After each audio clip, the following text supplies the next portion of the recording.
If you've ever wanted to go after something in your life that you knew was going to make a significant impact and change your life for the better, and you just couldn't even get started, this video is for you. We're going to show you how to stop procrastinating and get started. To learn more about living a life of intention and getting unstuck and becoming unstoppable, watch our show, number 1. Number 2, subscribe to our show.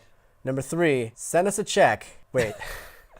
Number 3, there is no number 3. Subscribe to our show. And it's easy. Watch them every week. We tricked you. We thought it was a 3-point system. It's really just a 2. So as life coaches, coaching our clients, one of the things that Glenn and I have noticed a very common theme with is our clients wanting to reach a certain goal, or maybe there's a certain product in their life they want to go after, and they just haven't started it. And so what we've done is we've been able to take our expertise and our history of working with these individuals and really share with you 3 reasons why people aren't going after the things they want to and how to reverse that. This is actually the history of our show.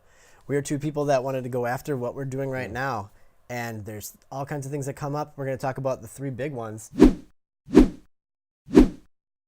For me, one of the biggest reasons why I am often procrastinating or just can't seem to get started, I get overwhelmed easily. An example of that would be, I have this 3-season room project that I've been working on for a really long time. And I wouldn't even say I've been working on it. I've just been looking at it and going, ugh.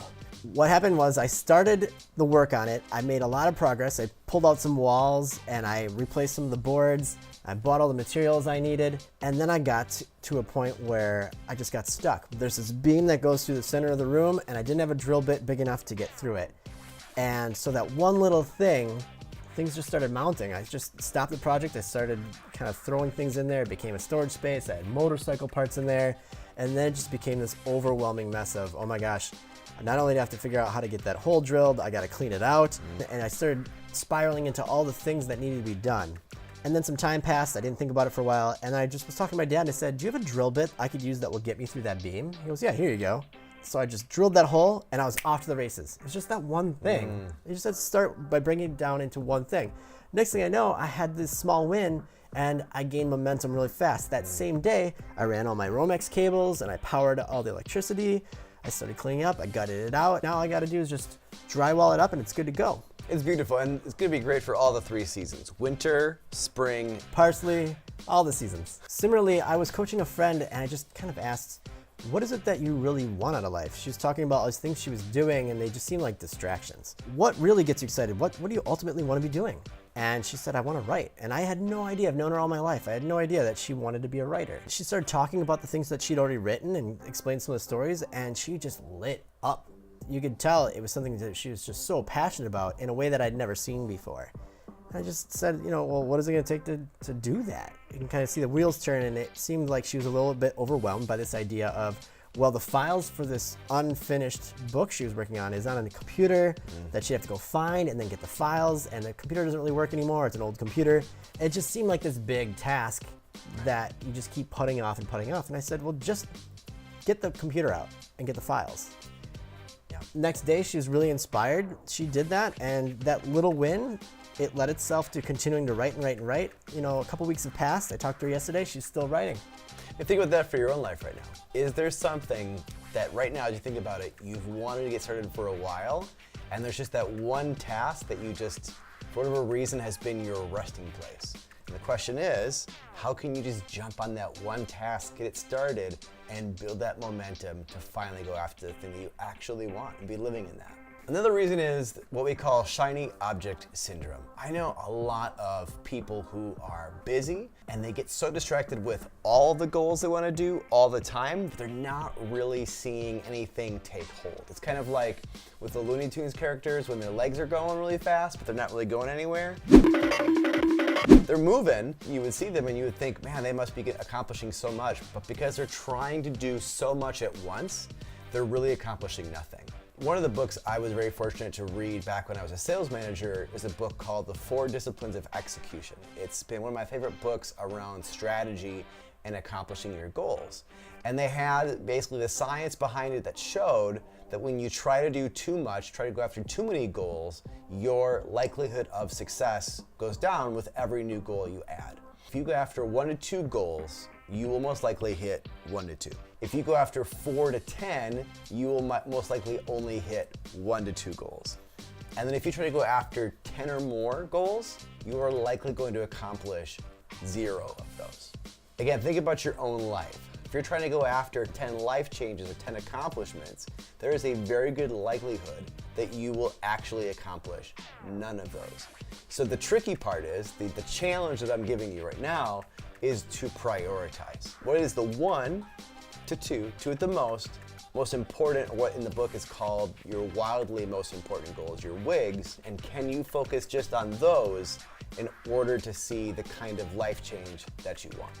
I would often get stuck in this cycle of shiny object syndrome where I would have something that I really wanted to do, such as starting this YouTube channel and creating this content. I started something like this years ago, only with music instruction. What would happen is, because I learned different video editing skills and marketing skills that went along with that, people would come to me with requests to hire me to help them with theirs, and I'd be like, oh, here's the thing I could do. I could be a marketing consultant. I can do this, I can do that. And suddenly I've got all this work and it's stopping me from getting started on the thing that I first set out to do, which was building this channel. And so what I've had to do with the Glenn and Aaron Show is start weeding those things out, start saying no to opportunities, and just let go of that fear of missing out. Because I've stated that what we're working on is what I want to work on. And so every time something that pops up as an opportunity, I have to go, if this is going to sacrifice my stated intention, then I have to say no to it, no matter how good of an opportunity it might be. It feels sometimes wrong to say you're gonna do less. And yet that's exactly what we're telling you, is to actually simplify your list is gonna allow you to be even more successful. One of the biggest reasons that it's hard to get started is you just don't feel like you're enough. The fear of not knowing enough or being good enough, or fear of, the Imposter Syndrome. Who am I to do this thing, stops people in almost every field, every hobby, every goal.